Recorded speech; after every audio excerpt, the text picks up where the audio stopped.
Hey, everybody. It's your friend, John Arcovio. And yes, we are coming to you live from Lago, Vista, Texas. And sorry, I'm a minute late.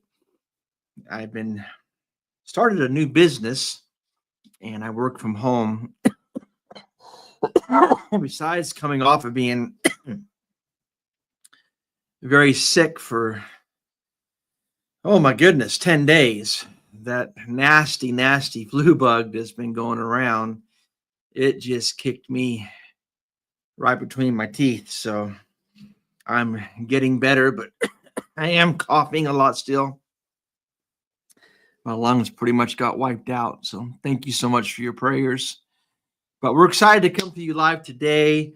And I'm just thankful I'm able to continue working my schedule for my business around keeping this time. I wasn't sure if I'd have to change it, but thankfully that's not necessary. So yeah, we've got super high winds here in Texas. Red flag areas because the winds are so high. There's a danger of fires and stuff like that. So just keep us in prayer, keep Texas in prayer, that nothing like that happens. We don't need any reenactment of California. I know where I live here in Lago Vista, we're surrounded on three sides by a lake, and only one way in and one way out. So if a fire broke out here, it'd be pretty serious, but I'm sure God would, well, I know God would take care of us. That'd be no problem. So welcome, Aaron. God bless you. I see you. Port St. Lucie. Hope Florida's doing well. And, I was just reading this morning in Timothy, where Timothy was instructing us to pray for our leaders, to pray for all those in positions of authority. And I think now, of all times, we need to pray. I know there's been a lot of wildfire and a lot of opinions flying around about what took place with President Trump and Zelensky's meeting. Overall, I just saw a very arrogant man, demanding man, unappreciative, ungrateful man, came in pretty much just making demands. But putting that aside, loss of life is loss of life. And I 100% am praying for peace. Peace between Ukraine, peace between Russia, peace between Israel and Hamas, and any other areas that, and, why is there war? Unfortunately, that takes us back to the concept of kingdom theology, because history has proven that so many wars have been started based on religion. Religion has been at the head of it. And that's why we are 100% about being kingdom, because both religion and politics are not only controlled by the fear of what man thinks, the fear of man. That's why Jesus said that when he taught in the disciples and warned them about the effects of the Pharisees and the Sadducees, the Pharisees and the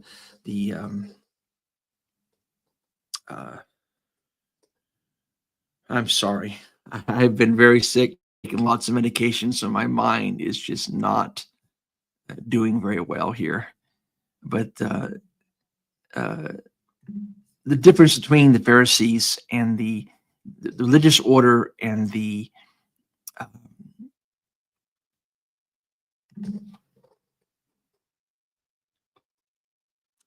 religious order, or political order, that he warned them. He said, beware of the leaven of Herod and the Pharisees. Herod being the political order, Pharisees being the religious order. And, you know, I don't even know if I like the term Christianity. Let me tell you why.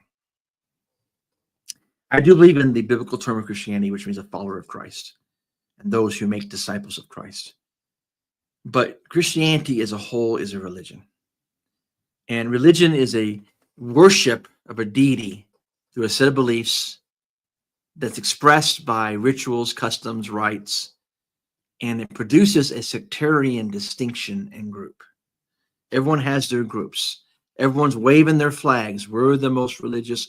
We're the most holy. We have the truth. And that's why I like kingdom, because kingdom, my friends, is not religion. Jesus never introduced religion when he walked the face of the earth. Why? Because a kingdom is a domain governed by a king. And there's only one king, and his name is Jesus. And so when one hears the word kingdom, I've heard a lot of people come out with different ideas and concepts and pictures. And, you know, I've had business people that just thought if they could slap kingdom to what they were doing in business, that automatically Christians would buy from them and support them because they said it's kingdom. And but what I've come to discover is most of our concepts in life are a result of our culture, a result of how we were developed socially, as a result of our both formal and informal education, the education we receive from high school and college, and the informal education that we receive from those that impact us, our family.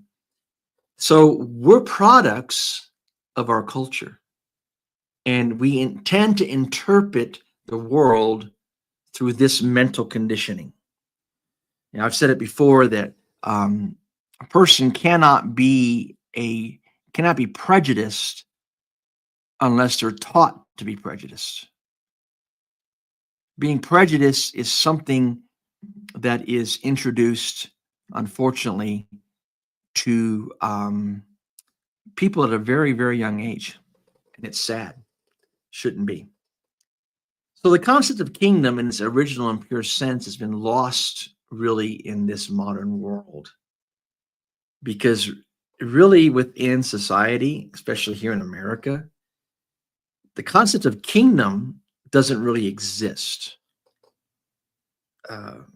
Not in the minds of people in Western civilization, particularly in the past few generations, because all prototypes of kingdom that we read about maybe in history books have been destroyed or abandoned. Because really, when you go into North America, which is, you know, Canada down to the US, and then South America, which is Mexico to Peru, there's very few remnants of kingdom in those areas. I mean, you may find some kingdom remnants in the Inca areas or some of those areas, but we live in a generation where the true meaning of kingdom can never really be understood outside of teaching and training and understanding it, not just from a cultural or historical concept, but from a biblical concept.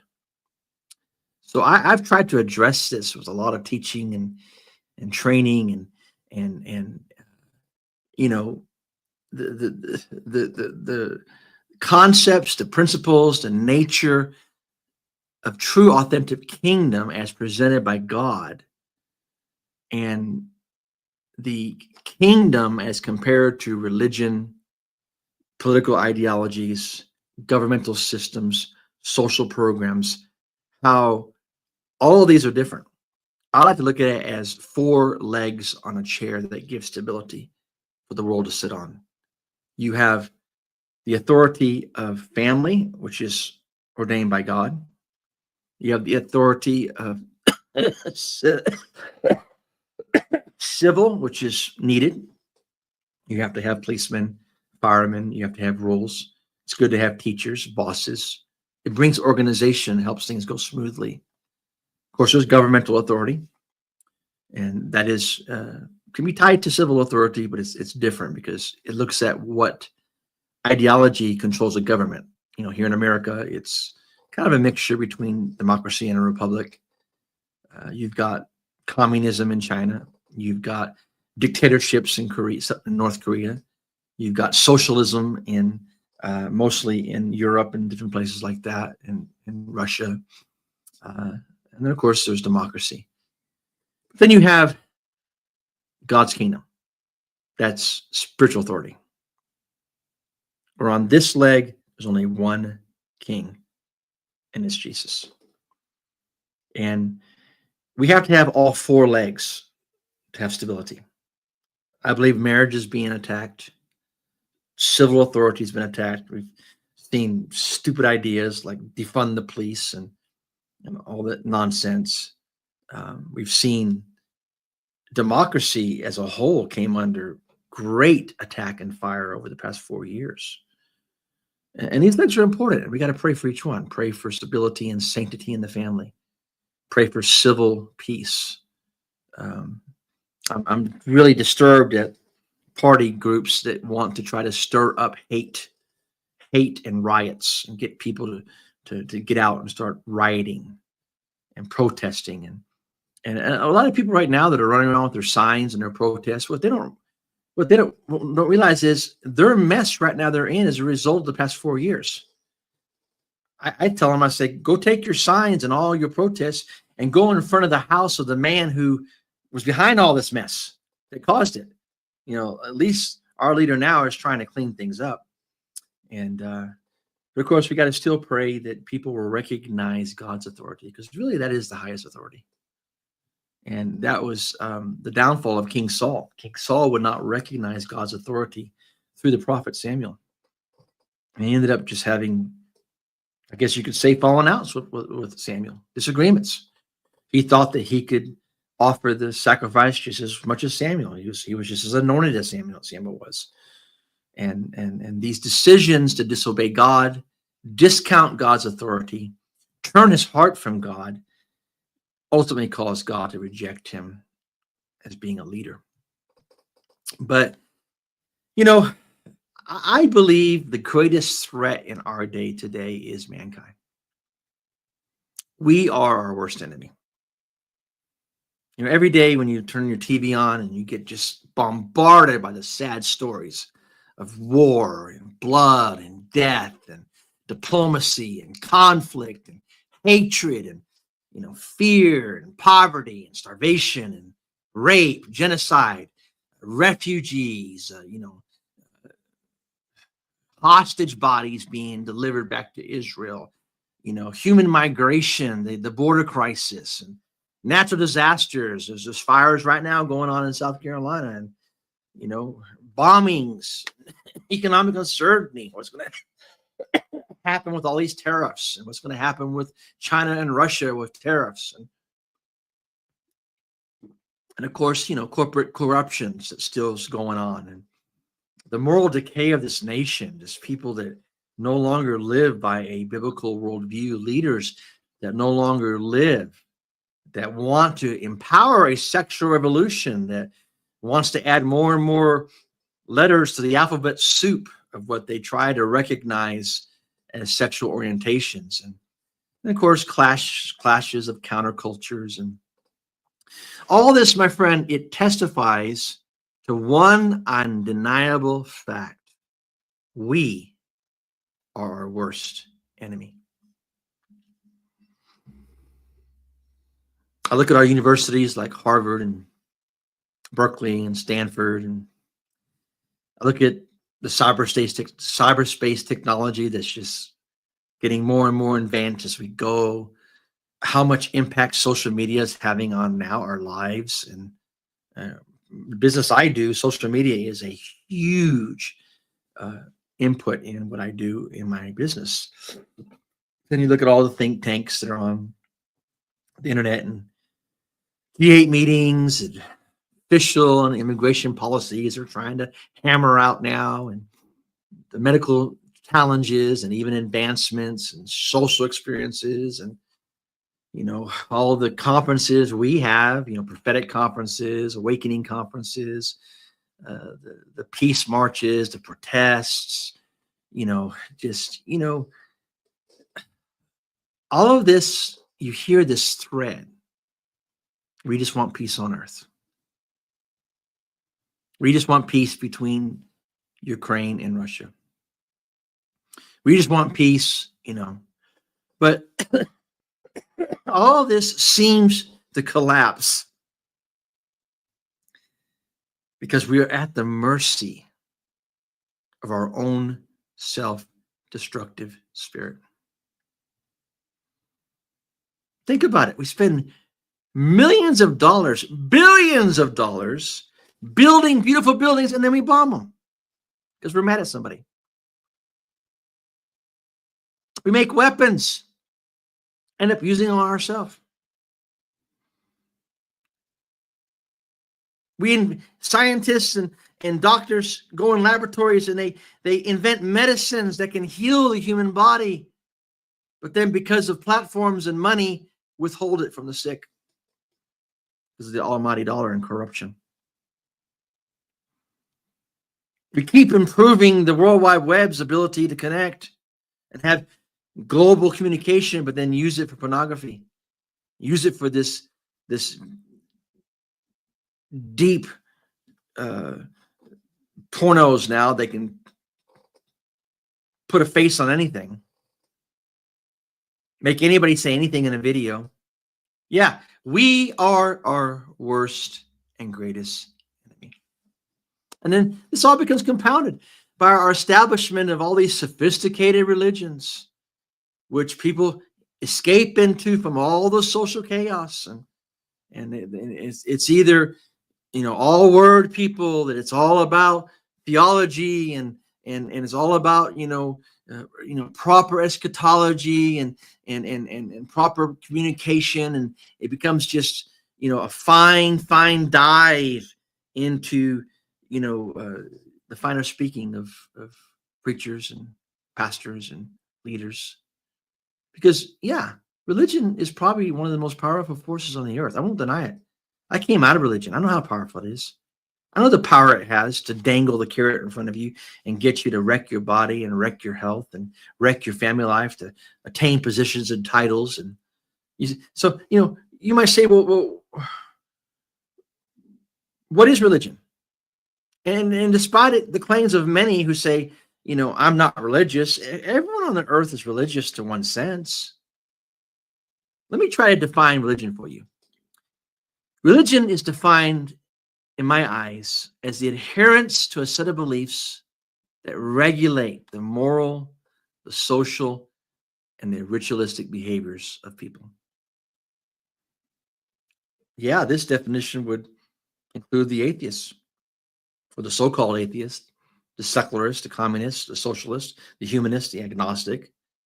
For they all adhere to a belief system of some type, even if it's the belief system that there is no providential component in creation of life, or as we know it, or any belief of the power of human, like humanists that believe that human beings is a supreme measure of truth and light and right. But when I look into history, virtually every major problem in history and in our current contemporary world actually can be traced to some religious foundation. We look at the Inquisition. Religion motivated the massacres of millions of people all over the world. The horrific events of the Crusades, wars related to the Protestant Reformation that took place, and even the Catholic Counter-Reformation that came against what men of God like John Luther were trying to do. And then there are some religions, you can find slavery, you can find ethnic cleansing, you can find segregation.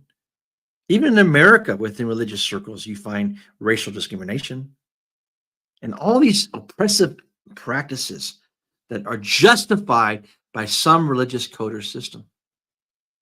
I remember growing up in Texas, our presbyter Next, my dad was pastoring in Cuero.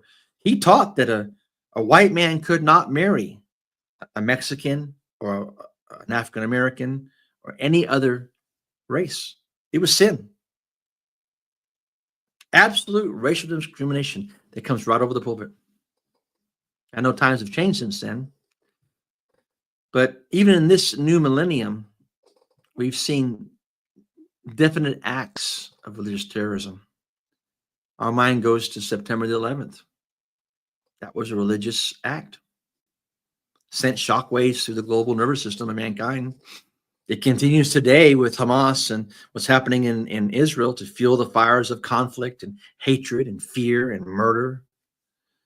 But how ironic it is that religion, the very thing by its nature that's supposed to provide the solution to mankind's problems and provide hope and faith for life, itself has created more problems through history than what it's solved.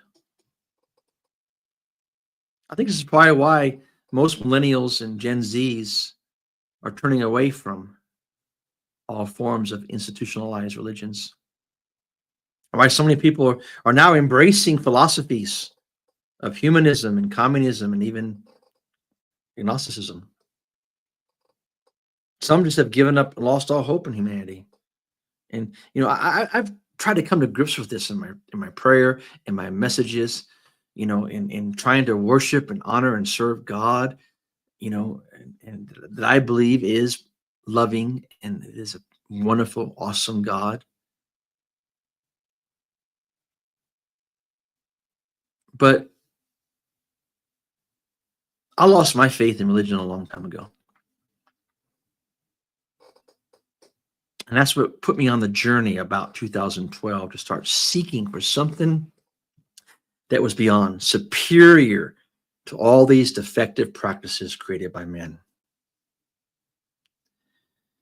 So that's what brought me into kingdom. So I'm going to stop right here. And I think I'll pick up on my next session. I'll pick up on giving more ideas of religion. And so God is good. Amen. Hey, Adrian, God bless you. So good to see you. And thank you for joining us today. See one of our friends joined us. Hey, if you got friends like that, who needs enemies? All right, guys, I love you. I just was kind of ranting today, but God is so good. We love you. Thank you so much for your support. God bless you. And hey, Aaron, you know what, Aaron? That Brenda's not a Brenda. It's just this vicious, vile guy from our former denomination we was part of. I ignore him. He's an idiot. I don't even, it's kind of like the devil, Aaron. I don't even give the devil any more attention than to put my crosshairs on him and boom. Amen. So don't worry about it. Thank you for trying to defend me. It's not a big deal. Love you guys. Hope you have an awesome day, and we'll pick up our discussion about religion and kingdom on our next broadcast. Have an awesome day. It's John Arcovio. Take care. Thank you for joining us today on this Kingdom Discussion with SpiritLed broadcast. We would love to come alongside you and find out what God has called you to do in your prophetic destiny to impact the sphere of society that you are called to. Please reach out to us and let us know how we can serve you. And thank you again for your prayers and your support and for joining today's broadcast.